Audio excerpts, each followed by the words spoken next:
palabra anticristo significa el que está contra Cristo o el malvado. Otros textos bíblicos nos hablan del hombre del pecado, el rebelde, el sin ley. Todas estas expresiones indican más o menos lo mismo que anticristo. Conviene pues explicar que los textos bíblicos que se refieren al anticristo casi todos fueron escritos en un lenguaje apocalíptico. Era una forma de aclarar los acontecimientos de entonces y del fin del tiempo. El gran mensaje de fondo de todos estos es: Cristo es el centro de toda la historia. El mundo es el escenario de la lucha entre los elegidos de Cristo, su iglesia, y las fuerzas del demonio. Pero Cristo ya ha vencido al mal y los cristianos son llamados a dar valientemente su testimonio. En la primera carta de Juan, capítulo 2, versos del 18 al 22, dice: Hijitos míos, en la última hora, como se les dijo, llegará un anticristo, pero ya han venido anticristos. Ellos salieron de entre nosotros mismos, aunque realmente no eran de los nuestros. ¿Y quién es el mentiroso, sino el que niega que Jesús es el Cristo? Este es el anticristo, el que niega a la vez al Padre y al Hijo. Hay otro texto muy parecido a este, primera de Juan, capítulo 2, versos 18 a 22.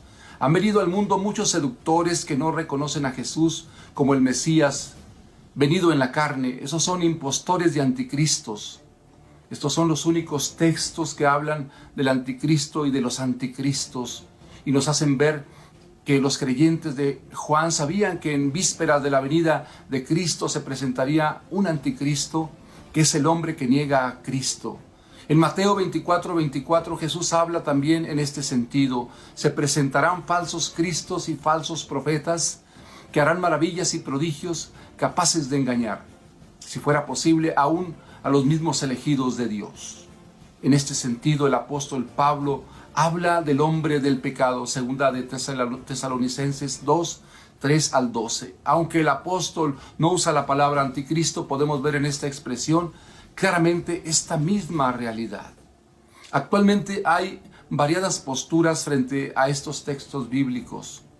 Acerca del anticristo, primero, la de los grupos que tienen la tendencia a interpretar estos textos al pie de la letra, literalista. Son generalmente grupos religiosos fanáticos o fundamentalistas que con textos bíblicos en la mano señalan a tal o cual personaje como el actual anticristo. Por supuesto que ellos llegan a conclusiones que no tienen nada que ver con la verdadera intención del autor sagrado. Son muchas veces polemistas anticatólicos que quieren así a la fuerza indicar que el Papa es el anticristo, por ejemplo. Es una ignorancia muy atrevida, una fantasía que presupone maldad y que no tiene nada que ver con la Sagrada Escritura. 2. Otros toman estos textos como una película de ciencia ficción, como pura fantasía o leyendas antiguas, y leen así la Biblia como algo interesante, y en consecuencia son igualmente incapaces de descubrir el profundo mensaje que Dios quiere comunicarnos, aunque nos lo presenten en una superproducción. 3. Nosotros los católicos creemos que el anticristo y los anticristos son una realidad misteriosa muy profunda en la historia humana.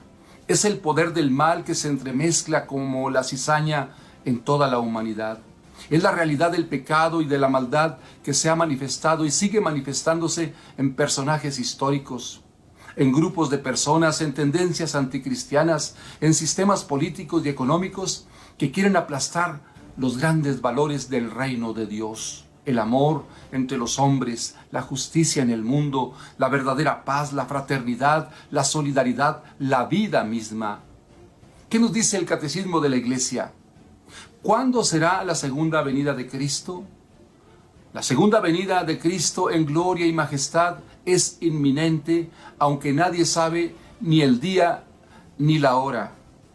¿Qué sucederá antes del advenimiento de Cristo? Antes del día final, la Iglesia deberá pasar por una prueba que sacudirá la fe de muchos creyentes. Se develará el misterio de la iniquidad bajo la forma de una impostura religiosa que será la del anticristo. Es decir, habrá un pseudo-mesianismo en que los hombres se glorificarán a sí mismos colocándose en lugar de Dios. ¿Cómo entrará la Iglesia en la gloria del reino? El catecismo nos enseña que la Iglesia entrará en la gloria del reino a través de esta última Pascua en la que seguirá a su Señor en su muerte y resurrección. ¿Cómo llegaremos a la plenitud del reino? Llegaremos a la plenitud del reino no necesariamente mediante un triunfo histórico de la Iglesia ante el mundo, sino por una victoria de Dios sobre el mal. ¿Qué sucederá cuando llegue el juicio final? Entonces Jesucristo vendrá con gloria y majestad para llevar a cabo el triunfo del bien sobre el mal, que como el trigo y la paja habrán crecido juntos en el curso de la historia.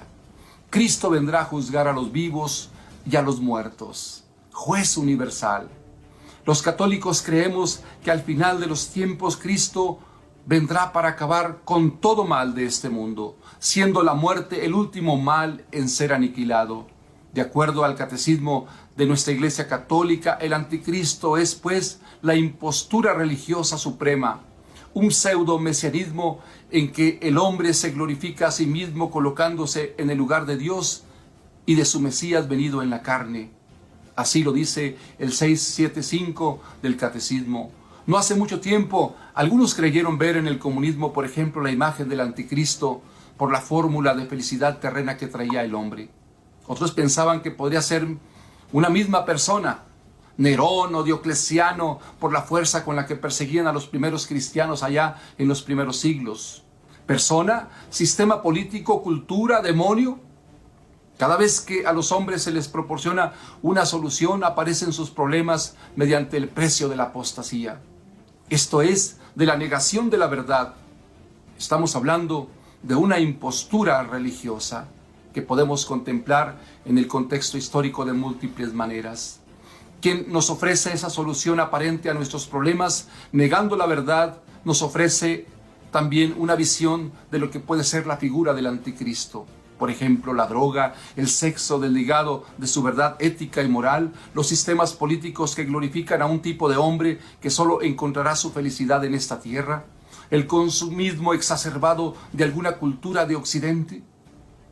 Cada vez que el hombre se glorifica a sí mismo colocándose en el lugar de Dios y de su Mesías, podemos decir que estamos hablando de un anticristo, bien sea este una persona, un sistema político o una cultura. El número 675 del Catecismo dice que antes del advenimiento de Cristo la Iglesia deberá pasar por una prueba final que sacudirá la fe de numerosos creyentes. La persecución que acompaña a su peregrinación sobre la tierra desvelará el misterio de la iniquidad, dice el Catecismo, bajo la forma de esta impostura religiosa que proporcionará a los hombres una solución aparente mediante el precio de la apostasía de la verdad. El reino de Dios no se realizará, pues, por tanto, mediante un triunfo histórico. El triunfo de Dios sobre la rebelión del mal tomará la forma de juicio final, Apocalipsis 20:12. Después de la última sacudida cósmica de este mundo que pasa, segunda de Pedro 3:12-13, dice el Catecismo en el número 680, Cristo el Señor reina ya por la Iglesia, pero todavía no le están sometidas todas las cosas de este mundo. El triunfo del reino de Cristo no tendrá lugar sin un último asalto de las fuerzas del mal. En el número 681, el día del juicio dice, al fin del mundo, Cristo vendrá en la gloria para llevar a cabo el triunfo definitivo del bien sobre el mal, que como el trigo y la cizaña habrán crecido juntos, pero en el curso de la historia el Señor es juez universal y hemos de esperarlo a Él.